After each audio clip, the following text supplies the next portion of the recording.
Bom dia, boa tarde, boa noite. Pegue a sua caneca, sente-se confortavelmente, porque está começando mais um episódio do nosso podcast Felizes os que ouvem a Palavra de Deus. Aqui Felipe Bezerra, gravando diretamente de Viena, e as bem-aventuranças são no futuro, mas também no presente. Aqui José Ricardo Bezerra, gravando de Fortaleza. Comemoração dos fiéis defuntos, a memória obrigatória no dia 2 de novembro, né?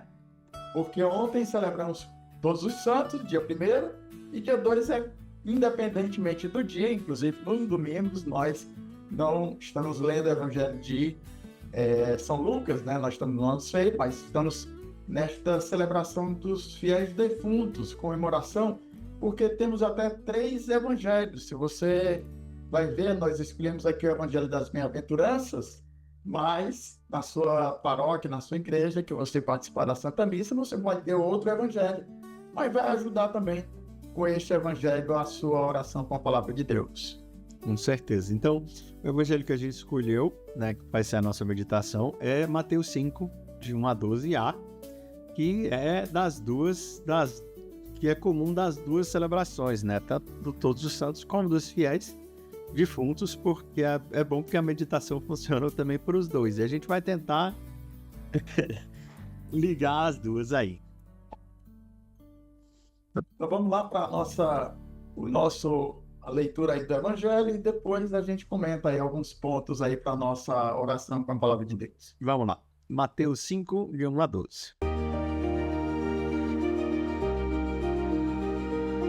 Naquele tempo, vendo Jesus as multidões, subiu ao monte e sentou-se. Os discípulos aproximaram-se e Jesus começou a ensiná-las. Bem-aventurados os pobres em espírito, porque deles é o reino dos céus. Bem-aventurados os aflitos, porque serão consolados. Bem-aventurados os mansos, porque possuirão a terra. Bem-aventurados os que têm fome e sede de justiça, porque serão saciados. Bem-aventurados os misericordiosos, porque alcançarão misericórdia. Bem-aventurados os puros de coração, porque verão a Deus. Bem-aventurados os que promovem a paz, porque serão chamados filhos de Deus. Bem-aventurados os que são perseguidos por causa da justiça, porque deles é o reino dos céus. Bem-aventurados sois vós, quando vos injuriarem e perseguirem, e mentindo disserem todo tipo de mal contra vós por causa de mim. Alegrai-vos e exultai, porque será grande a vossa recompensa no céu. Palavra da salvação. Glória a vós, Senhor. O seu glória a vós é o seu like. Você já sabe, né? O seu glória a vós é o seu like nesse vídeo. Não esqueça de deixar o seu like. Então, muita coisa, gente. Bem-aventuranças aí é uma riqueza aí que é desnecessário dizer aí. Tantas pessoas, santos, o magistério da igreja já se pronunciou, já ensinou, já falou muitas coisas sobre essas bem-aventuranças. Não vamos aqui ter essa pretensão de dizer muita coisa nova, né? Uhum. A gente utiliza aqui também hoje, eu olhei o Jesus de Nazaré lá do Papa Bento XVI, na época cardeal Joseph Ratzinger. Antes de ele ser eleito, ele começou aquela trilogia, né, os 3 livros sobre Jesus de Nazaré, e eu peguei lá uma parte aí do Sermão das Montanhas, a parte das bem-aventuranças, em que ele vai comentar cada uma dessas bem-aventuranças, né?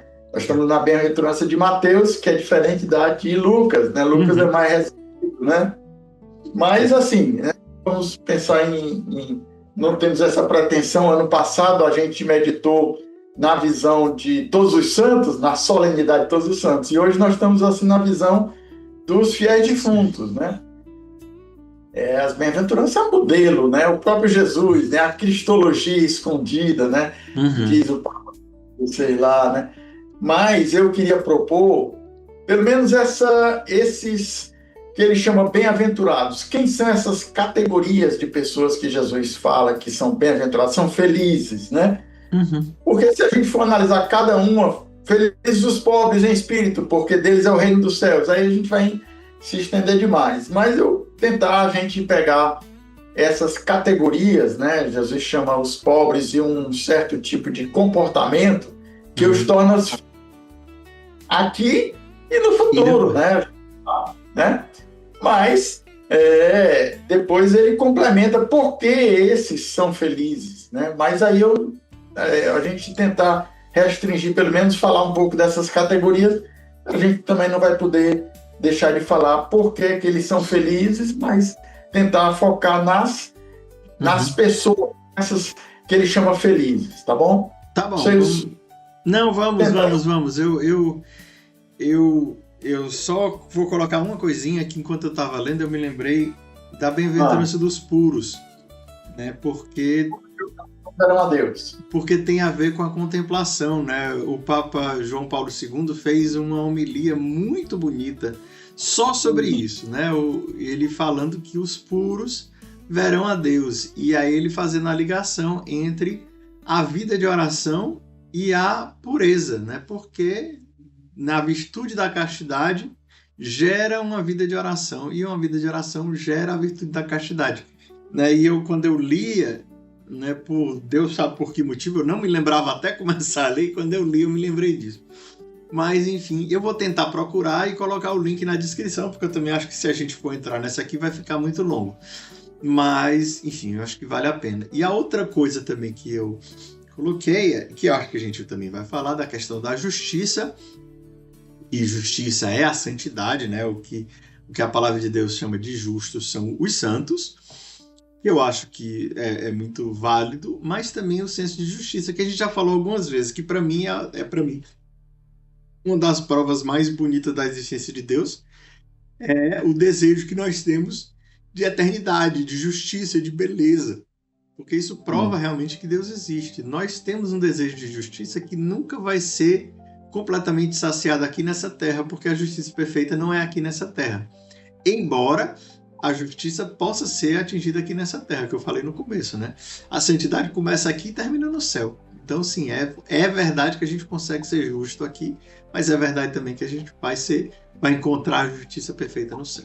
Mas vamos aos pontos, vamos lá. Não é os pontos, mas é. Depois a gente faz um outro comentário geral antes de entrar em alguma outra dessas. Primeiro ponto, então, são os pobres de espírito. Aqui no Evangelho de Mateus, ele especifica os pobres de espírito. Lucas só chama pobres, de maneira mais restrita, né? O segundo aqui, os aflitos, os que choram. O terceiro ponto são os mansos.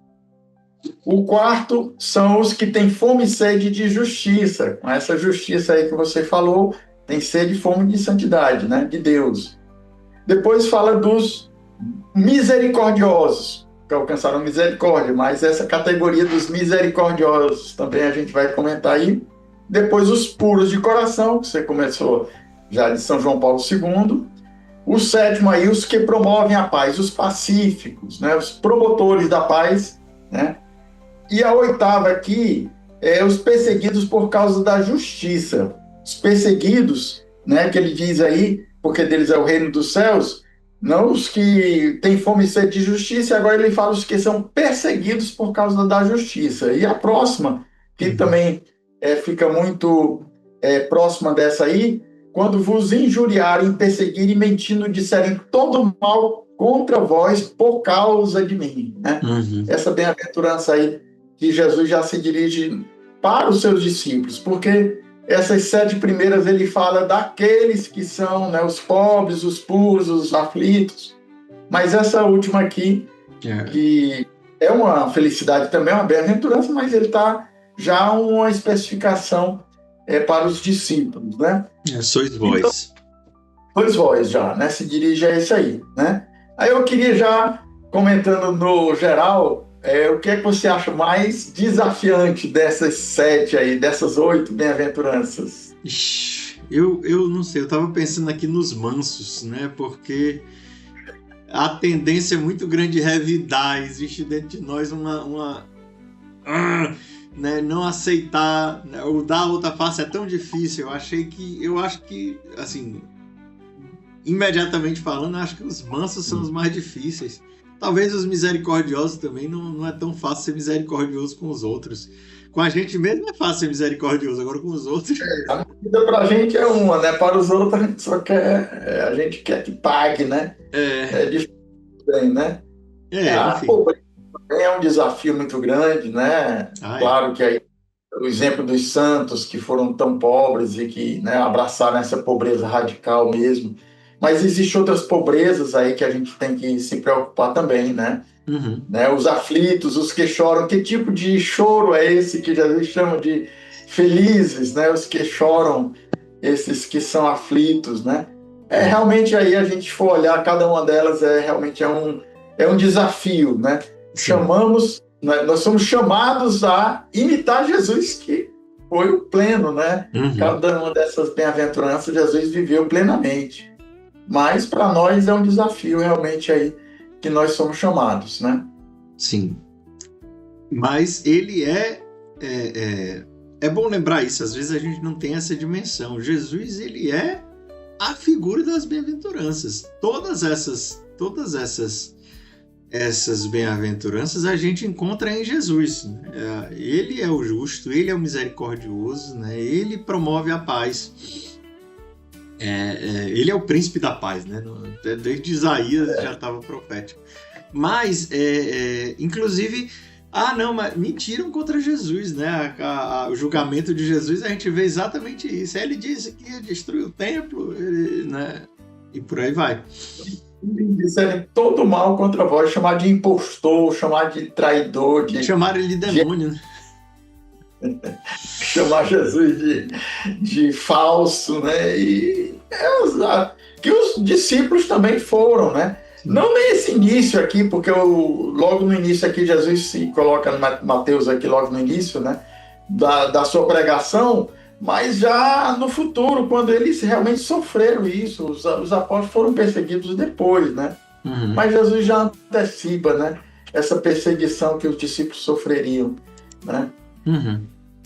Mas aí o enfoque, por que nós lemos, que a igreja coloca esse Evangelho das Brandas também a solenidade aqui, não é solenidade, é um detalhe também, solenidade de todos os santos, mas aqui é comemoração, não é? Não tem glória, né? A gente não reza, nem canta glória na comemoração dos fiéis defuntos, né? Mas por que a igreja coloca essas bem-aventuranças também, né? Primeiro porque é um caminho que nós, ou aqueles que já partiram, ou trilharam, ou deviam ter trilhado, né? Para nós que ficamos, a gente é lembrado a colocar este evangelho como modelo que o próprio Jesus mas também para a nossa vida, né? Nós devemos buscar isso aqui, né? O Apocalipse vai dizer, né? Felizes os que morrem no Senhor, porque as boas obras, as suas obras os acompanham, né? Para que eles descansem suas fadigas, né? Essa felicidade que o livro do Apocalipse fala para aqueles que partiram, felizes os que morrem no Senhor.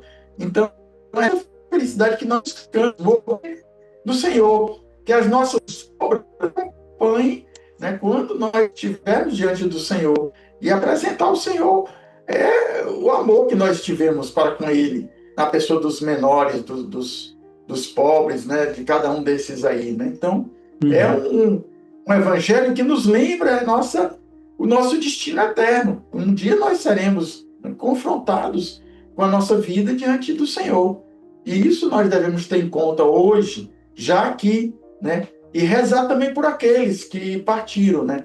Nós celebramos ou comemoramos ou rezamos pelos fiéis defuntos, não pelos que estão no inferno, né? A gente não sabe quem, é só Deus que conhece cada um, mas nós cremos na misericórdia e por isso podemos rezar pelos mortos. E este dia 2 é uma oração pelos que partiram, que estão no purgatório. A igreja fala da igreja militante, né, que somos nós, a igreja padecente no purgatório e a igreja triunfante no céu. Nós rezamos e também os que estão no céu rezam por aqueles que ainda padecem no purgatório. Inclusive, podemos lucrar as indulgências nesse dia 2, né, pelos fiéis que padecem no purgatório, né? Podemos lucrar durante 8 dias, né? Se a gente cumprir aquelas exigências que a igreja coloca, né? De estar em estado de graça, ter se confessado, comungar, participar da Santa Missa e rezar aquelas orações indulgenciadas, né? E também visita aos cemitérios também, a gente alcança também essa indulgência por aqueles que partiram, né? Então é isso. Eu estava me lembrando que é uma coisa interessante, a gente não pode, a igreja só declara aqueles que estão no céu, né? Que são as canonizações, que é uma declaração de céu. E mesmo assim, a igreja é considerado, uma canonização é considerado um ato infalível, né, da igreja. Então,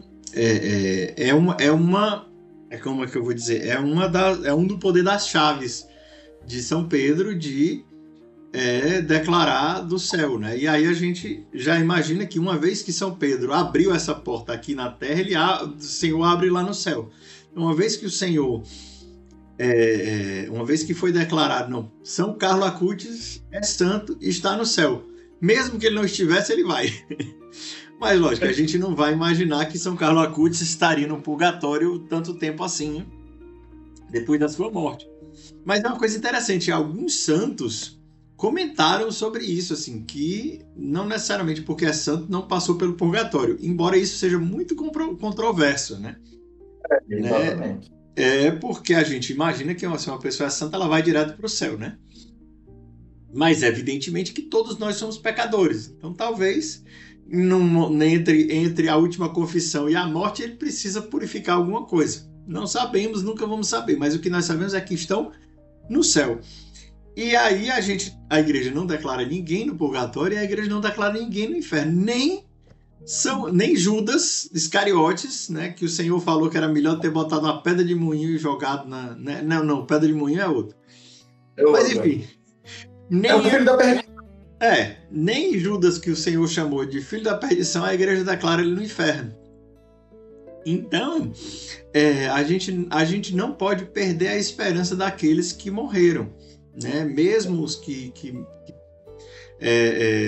sofreram, sei lá, qualquer outra coisa.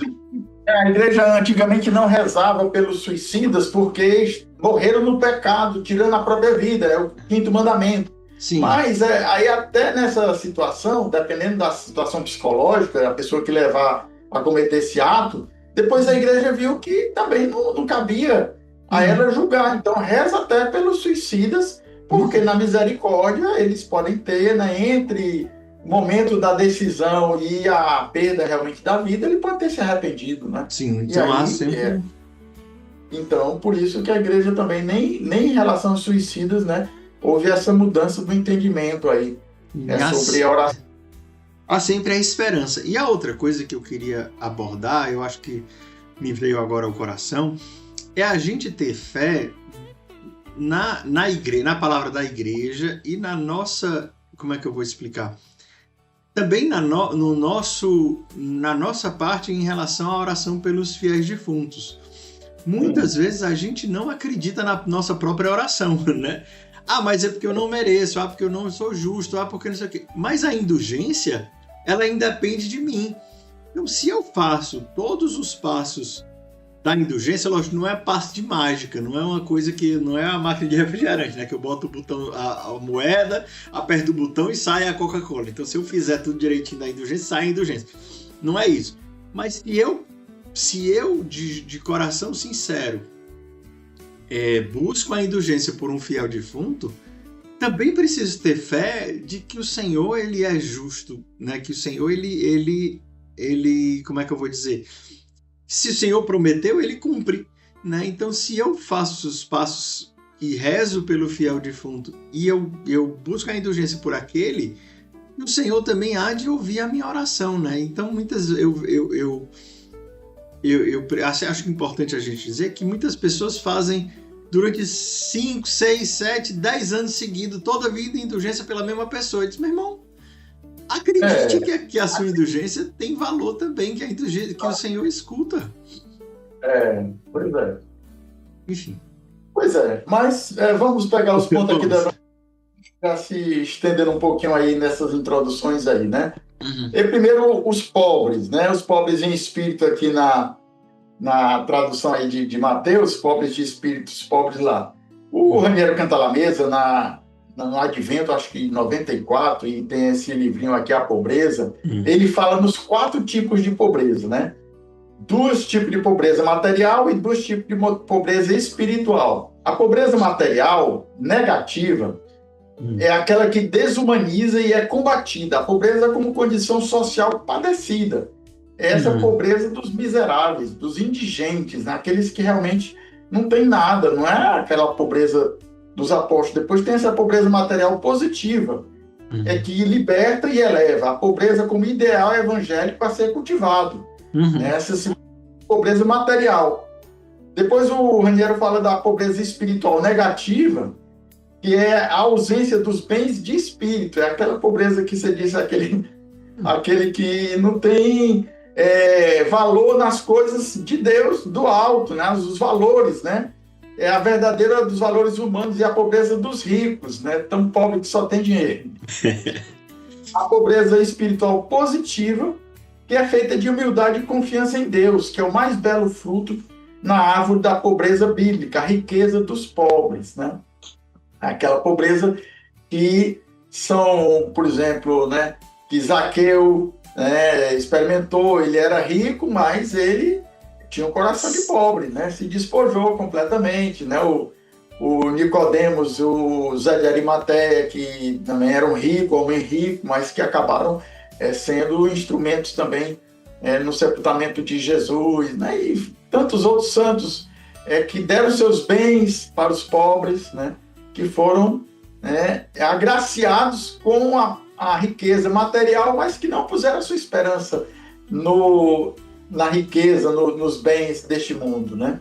Eu lembrei da Amy, e eu acho que ela estava citando Baltazar, que ela estava falando assim, que o pobre no Evangelho não é aquele que não tem, mas é aquele que dá. Né? Jesus, ele se fez pobre porque ele se deu todo, né? E aí o pobre em espírito, o pobre de verdade, o pobre evangélico é aquele que dá tudo, né? Vende tudo, dá tudo aos pobres, e aí você vai ter um tesouro no céu. Então é uma inversão do coisa. Então mesmo os ricos, eles podem ser muito pobres evangelicamente, porque eles dão, né? Que é esses exemplos que o Senhor deu, né? Zaqueu, Zé de Arimateia e por aí vai, né? A pobreza ele é naquela que dá. Enfim. Sigamos. Pois é, então esses pobres, esse tipo de pobreza, inclusive, me lembrando agora também, que o pobre é aquele que não conhece a Deus, né? As nossas, né, que a comunidade Shalom disse que a maior pobreza, de fato, é aquele que está longe de Deus e que nós somos chamados a evangelizar. Então, o pobre deste tempo, hoje, que tem muitas coisas materiais, mas não tem Deus. Então, é este pobre que, infelizmente, ainda não conhece a Deus, é este pobre que precisa ser evangelizado também, né? Verdade. Mas o pobre que fala que a bem-aventurança é o pobre em espírito, é aqueles pobres que têm a sua confiança em Deus, né? E aí também, esse pobre aí também vai ser, a igreja fala, os padres da igreja falam dos anauins, né? Os pobres em espírito são os puros também, são os mansos, são aqueles, né, que põem a sua esperança no céu. Aqueles primeiros do Antigo Testamento que puseram a sua confiança, que esperaram o reino, né? E a igreja fala, Nossa Senhora, Zacarias, são os pobres do Senhor, né? Que esses sim esperavam no Senhor. Porque no Antigo Testamento a riqueza era sinal de bênção. Mas depois do exílio, os pobres, né, ficaram na terra, depois os pobres possuíram a terra. Quando Nabucodonosor levou para a Babilônia, levou os artesãos, levou a família do rei na época, né? E deixou só os pobres, que não tinham mais nada, e ficaram os pobres da terra. Nem aquela terra era mais deles, né? Então, esses pobres que ficaram, que depois tiveram na volta do exílio, esse entendimento de que eles eram felizes porque tinham o Senhor. E Deus havia prometido a terra para eles, né? Aquela terra era a terra prometida, mas eles viram que a terra ali era só um tempo, porque, na verdade, Deus queria dá à terra a herança eterna, né? O reino dos céus, né? Que Jesus vai anunciar, né? Exatamente. Dentro da pedagogia divina, o povo aprendeu que não era aqui, não era nessa terra, era o reino futuro, né? Era a eternidade. E aí, exatamente, a grande pedagogia de Deus do exílio da Babilônia foi o povo perceber que não era aqui a recompensa, que a recompensa era no mundo vindouro. Pois é, e o povo de Israel vai se tornar o novo povo de Deus, a família de Deus que Jesus veio instaurar, que é a igreja, né? Então nós somos herdeiros dos céus, aqueles que fazem parte da igreja. E aí depois esse mandato de ir a todos os povos, né? Que todos são chamados a participar também dessa herança que é o reino dos céus, é o reino de Deus, né? Mateus usa reino dos céus porque não queria colocar o nome de Deus aí, né? A gente já falou outras vezes aqui. Sim. Né? Então, essa primeira bem-aventurança. Depois ele fala aí dos aflitos, né? A segunda aqui na ordem aqui são os que choram, na tradição litúrgica, mas a gente já também comentou que em algumas Bíblias essa terceira bem-aventurança, os mansos, vem na ordem invertida, né? A segunda é a terceira é a segunda, mas os mansos e os que choram são bem próximas, e às vezes a gente pode até confundir essas duas. Mas eu queria falar sobre esses que choram, os aflitos, né? 3 causas, pelo menos que eu vi, né? De causas de choro, que a gente vê inclusive na própria palavra de Deus, nos evangelhos, né? Jesus chorou também a perda do seu amigo Lázaro, né? Uhum. Então, a primeira perda que a gente, né? A gente pode chorar pelas perdas, a gente chora também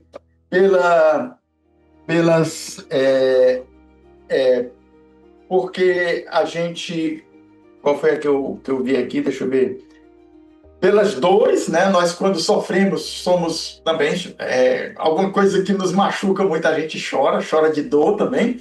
E também chora pelos nossos pecados, né? Aquela pecadora pública que estava lá chorando os seus pecados aos pés de Jesus, depois vai criticar o fariseu que o tinha convidado. E você não me deu a água para eu lavar as mãos, mas essa mulher aqui chorando nos seus pecados. Então, o choro dos pecados que também nós somos chamados, né? Então, a perda dos nossos amigos, dos nossos familiares, é coisa concreta que a gente chora também. Jesus chorou, né? Mas essa perda principal que a gente tem que ter, eu acho que esse terceiro tipo aqui é a perda da felicidade eterna. A gente perdeu o céu. Quando a gente tem consciência, São Pedro chorou amargamente lá, porque ele traiu a confiança do seu mestre, né? Jesus que olha para Pedro lá, o Evangelho cita lá, e quando ele encontra o olhar de Jesus, ele vai sair chorar amargamente, né? Então, esse tipo de choro que Jesus vai chamar de bem-aventurado, porque tem essa consciência de ter perdido o céu, né? Quando a gente reza o ato de contrição, né? A gente pede perdão a Deus porque perdeu o céu e mereceu o inferno, mas que agora na confissão a gente tem essa confiança de que agora a gente é perdoado e que vai recuperar essa graça de Deus, né? Que então, é uma das coisas que a igreja aceita como motivação para a confissão, essa atrição, diz assim, não, eu não quero perder o céu, né? Mesmo que eu não esteja completamente arrependido do pecado, mas essa motivação, eu tenho medo de perder o céu, é uma motivação real e suficiente para que o meu pecado também seja perdoado, né? Sim, exatamente. Eu me lembrei também de Jesus ficou profundamente comovido também com a viúva que perdeu o filho, e Jesus para o funeral, né? Não fala que Jesus chorou, mas a gente vê que Jesus ficou profundamente comovido ali, porque não... Mulher, não chores. Não, né? Chores, né? Fala o choro da perda ali. E ele consolou. Consolou dando a vida àquele filho único, né? Que era a viúva, né? Só tinha ele, né? E também Maria Madalena, que estava lá no sepulcro lá e os anjos ela estava chorando porque não via mais o corpo de Jesus, né? Ela foi procurar o corpo para ungir e ela chorando, né? E Jesus aparece: mulher, por que choras? Tiraram o meu Senhor, eu não sei onde puseram, se foste tu, Senhor, dizendo para o próprio Jesus, né? Aí Jesus vai consolar, né? Chamando Maria, né? E aí ela tem aquele susto, né? E diz o Rabuni, né? E o Senhor nos chama pelo nome. É uma coisa muito bonita isso também. É bonito ali, né? Aquele encontro de Jesus com a Madalena, naquele encontro da manhã da ressurreição.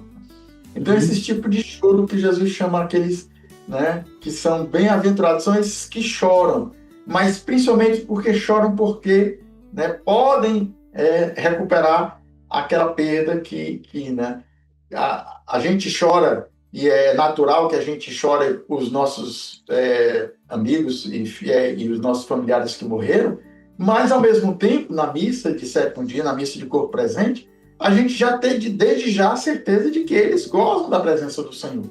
Né? Aqueles que morreram no Senhor, como eu disse, aquela bem-aventurança do Apocalipse. Né? Sim, Então, isso também é outra coisa bonita de Deus, né? De dizer assim, não, chorar faz parte da vida, né? Jesus não diz, não chore. Ele diz, bem-aventurados os que choram, porque eles vão ser consolados, né? Ou os aflitos, né? Depende da tradução, mas os que choram eu acho que também é muito próprio dessa solenidade, né? Dessa comemoração dos fiéis defuntos. É normal chorar, é normal sentir falta, é normal, mas o Senhor há de enxugar todas as lágrimas, seja nessa, seja na próxima vida. Exatamente. Então, esse enfoque aí dessa bem-aventurança aqui dos aflitos, né, dos que choram, né? Aí o terceiro aí, o manso, né? O manso e humilde de Jesus, olha, Mateus 11:29, eu acho, né? Que Jesus diz, aprendei de mim que sou manso e humilde de coração, né? Essa mansidão e essa humildade, os humildes, né? Os anauins, que os profetas já falavam, já desses pobres, os humildes da terra, porque eles vão possuir a terra, os mansos, né? Eles possuirão a terra, possuirão o céu, né? Desde já eles já vivem como se possuíssem, né? É o já e ainda não também, que nós já estamos aqui nessa tempo aqui, nós já podemos, né, gozar do céu, mas ainda não plenamente. Mas somos felizes, como Jesus, manso e humilde de coração. Olhai para mim, aprendei de mim, nessa mansidão que não se revolta, né? O manso não é bem um temperamento, né? Porque a gente tem que distinguir também essa característica aqui. Jesus não está chamando aqueles que são, né, o melancólico, o fleumático. Eu não faço, eu não... Tipo, né? Mas tem um dos tipos lá que a pessoa que é aquela que não se... colérico.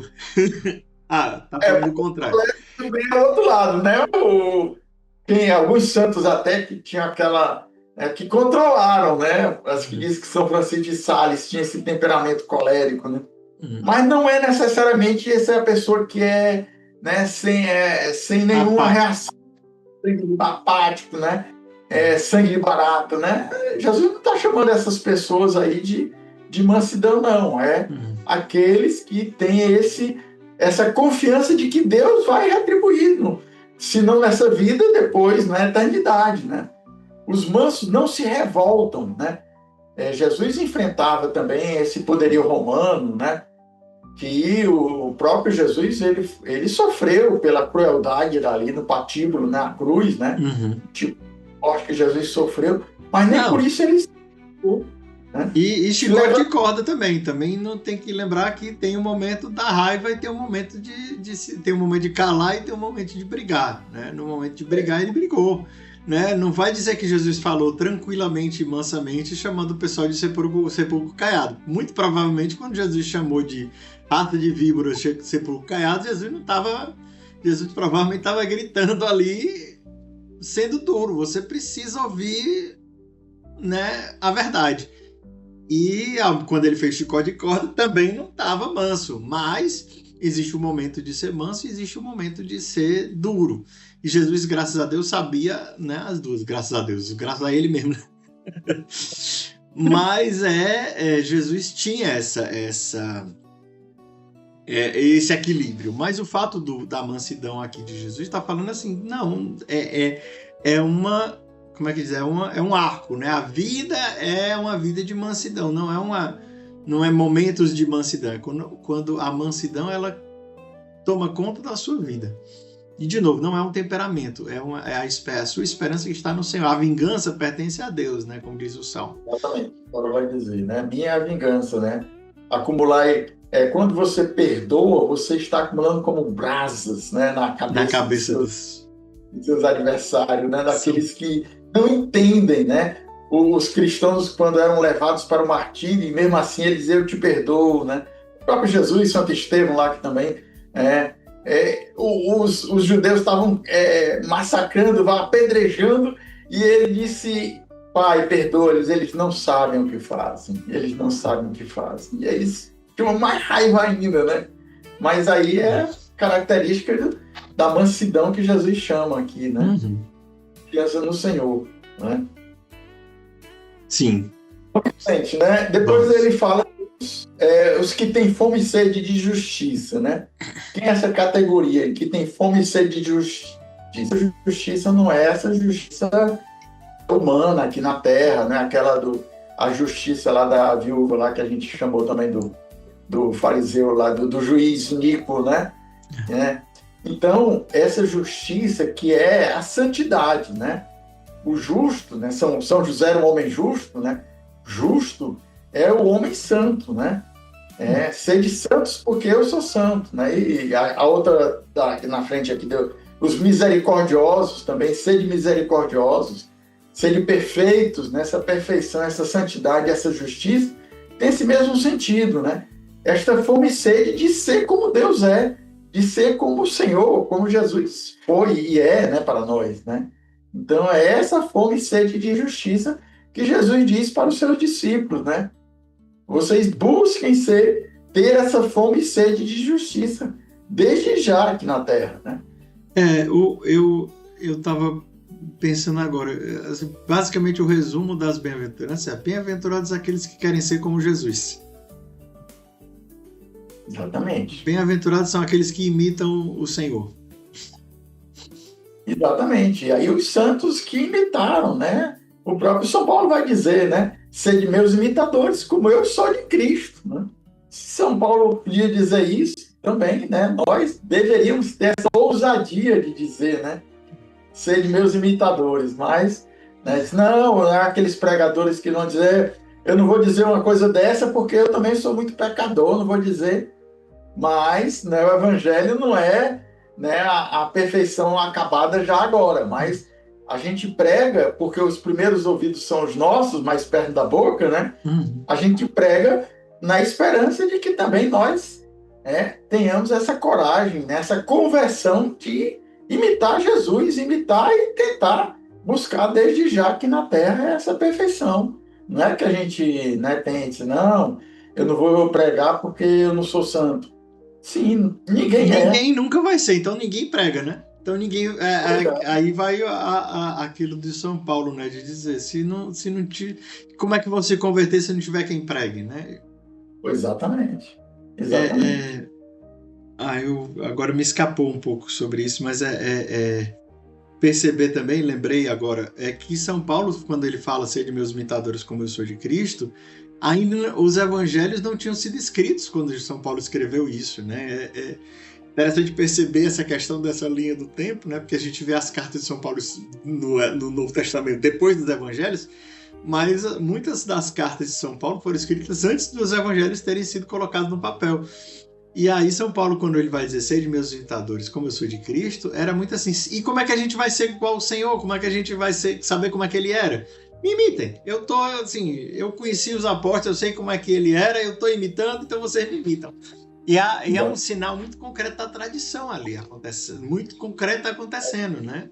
Eu aprendi dos apóstolos e eu estou passando para vocês. Então eu estou imitando eles que imitam Jesus, vocês me imitem porque eu estou lá.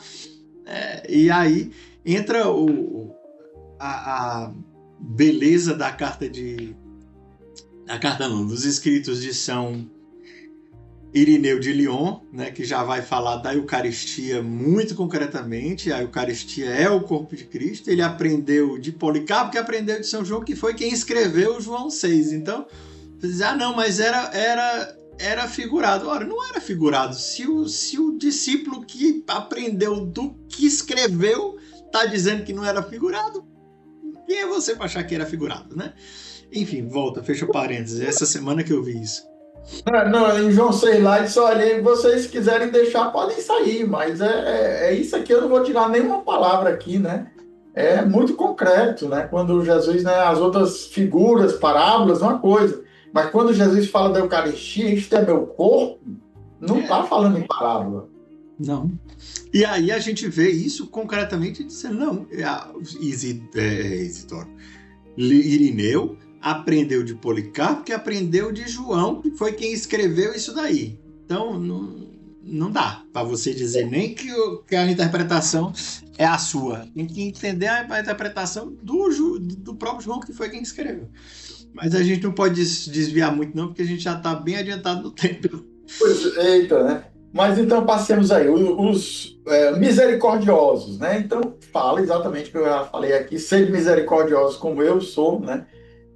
Os que forem misericordiosos alcançarão a misericórdia, né?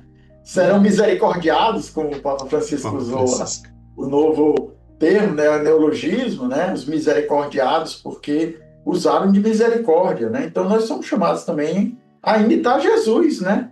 Aí também a misericórdia em pessoa. Jesus é o pai das misericórdias, as parábolas lá de tudo mais aí que a gente é outra denominação da parábola do filho pródigo e tudo mais, né? Os puros de coração que verão a Deus, os puros, né? Quando você estava falando no início aí daquele que era um desafio muito grande, me lembrando do Salmo, né? Quem subirá ao monte do Senhor? Quem tem as mãos puras e o coração. Esses verão a Deus, já o salmista, né? Inclusive as bem-aventuranças não é uma novidade do Evangelho. As felicidades já tinha no Antigo Testamento. Vários salmos, né? O Salmo 1 já diz, né? O feliz quem põe a confiança no Senhor, quem não anda no caminho dos maus, e já várias felicidades no Antigo Testamento que a gente já encontra. Então Jesus inovou dizendo felizes, né? Inclusive algumas outras dessas aqui também já tinha lá no Antigo Testamento. Eu acho que essa dos mansos é uma cópia exatamente do Salmo 37:11, né? Já tinha esses felizes os mansos, porque possuirão a terra. Já tinha no Salmo 37 também, né? Então, já essas felicidades já eram herança de Israel. Já tinha os profetas e os escritos, né? Os sapienciais já falavam dessas bem-aventuranças, né? Sim. A novidade, acho que a única novidade aqui é o bem-aventurados sois vós quando injuriarem, perseguirem, mentindo, tiverem todo mal contra vós, né? Porque será grande a vossa recompensa no céu. Por causa de mim. Por causa de mim. Essa é a novidade, porque ele vai falar, não, é aqui, sou eu, mas as outras todas já tinham um tipo ou outro dessas felicidades, né? Então, os puros de coração que verão a Deus, né? E depois os que promovem a paz, esses os pacíficos, né? Jesus era o próprio, né? Jesus deixa a sua paz, né? Já antes de morrer, mas eu vos dou a minha paz, eu vos deixo a minha paz. E depois na ressurreição, a primeira palavra que ele diz é Shalom, paz a vós, né? E aí até o nome também da nossa comunidade, Shalom, né? Shalom. Mas em todo o entendimento de que Jesus é a nossa paz, Efésios 2,14, e tantas outras coisas, né? Então a gente chama de felizes esses promovem a paz, os promotores da paz. Jesus envia seus discípulos, seus apóstolos, para anunciarem a paz em toda casa que entrarem, dizer primeiro paz a esta casa, né? Então, e a dimensão de Jerusalém como a cidade da paz, né? Enquanto eu estava vendo, eu me lembrava Jerusalém é a cidade da paz, né? O Salmo vai dizer Jerusalém é cidade bem edificada, num conjunto harmonioso, ele vai falar da paz, e aí vai falar que a paz esteja em ti também, Jerusalém, e aí a Jerusalém celeste do Apocalipse, né? A promoção da Jerusalém celeste é parte também da bem-aventurança. né, nós vamos todos em peregrinação subindo em direção a Jerusalém Celeste, né, nesse nosso caminho aqui. Eles serão chamados filhos de Deus. Desde já nós somos filhos, né? Filhos do Filho, porque é Jesus, né? Então, nós que somos promotores, os pacíficos, né? Mais uma vez aí, essa passividade, ser pacífico não é temperamento, né? Você pode ter o seu temperamento aí explosivo aí, O São Pedro tinha um temperamento, né? Bateu, levou, né? Mas, na verdade, aprendendo os filhos do trovão lá, o Tiago e João também, né? Chamado aí, que queriam mandar descer fogo naquela cidade que nos acolheram, né? Depois eles foram, né? São João vai dizer lá no final, filhinhos, amai-vos uns aos outros, né? É uma diferença radical de São João querendo botar fogo do céu para o carinho e a atenção e o amor que tem as cartas de São João. Pois é, então aprendeu de Jesus, né? Recostou a sua cabeça lá, mas ele tinha temperamento também. É como o irmão lá, os dois eram chamados filhos do trovão, né? Queria mandar descer fogo para extinguir. Queres que descemos? Mandamos descer fogo, Senhor. Ele disse, não, calma, João, calma, Thiago. Não, interessante é eles aí, assim, eu vou desviar um pouquinho, mas eles aí estavam falando, eles já estavam se achando muita coisa, né? Que é eles que a gente mande descer fogo. Quer dizer, eles acham que eles conseguem fazer descer fogo, né? Vocês estão se achando essas coisonas todas, né? Já era como o outro Elias, né? Elias é que mandou descer várias vezes fogo e desceu, né? Não só lá no sacrifício do Carmelo, mas depois outras vezes, né? Quando foram prender o Elias lá, o Elias desceu o fogo do céu, né? Mas voltemos aí então. Nós já estamos chegando em 50 minutos, pai. Eita, meu Deus. Então pronto, vamos deixar aí o final aí para você meditar aí, porque a gente tem também um texto que a gente está colocando no site, né, do Portal Com Shalom.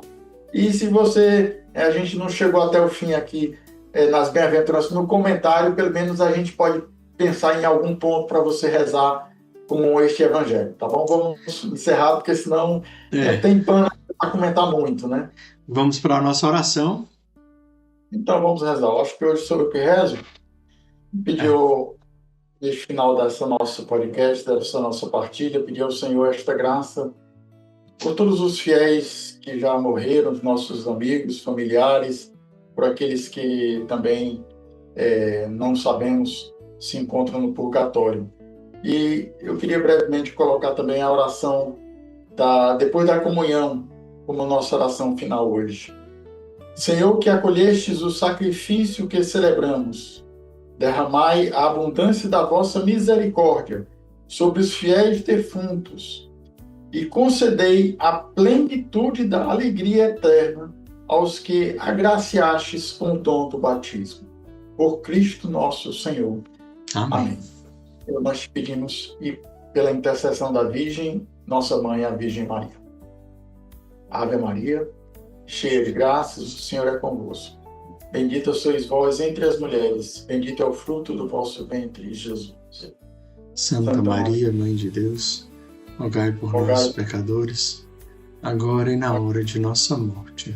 Amém. Ainda a paz. Dai-nos a paz. Do Pai, do Filho e do Espírito Santo. Amém. Amém. Muito obrigado você que ficou até aqui. Muito obrigado a todos pela audiência. Obrigado porque você nos escuta todos os finais de semana. E eu quero pedir a você também que compartilhe com mais pessoas, para que mais pessoas possam amar também a palavra de Deus, conhecer, se aprofundar. E assim, se você não deixou seu like até agora, por favor, deixe seu like. E considere, né? Pense aqui se você não quer se inscrever para receber as notificações, seja só dos dominicais, seja de todos os dias que a gente tem sempre uma motivação com a palavra de Deus. Exatamente. Então, até amanhã nos nossos podcasts diários de segunda a sábado, mais breve, e nos domingos o nosso comentário um pouco mais estendido do Evangelho de cada domingo. É isso, até gente. Amanhã, Deus abençoe. Sábado, domingo. Tchau. Tchau.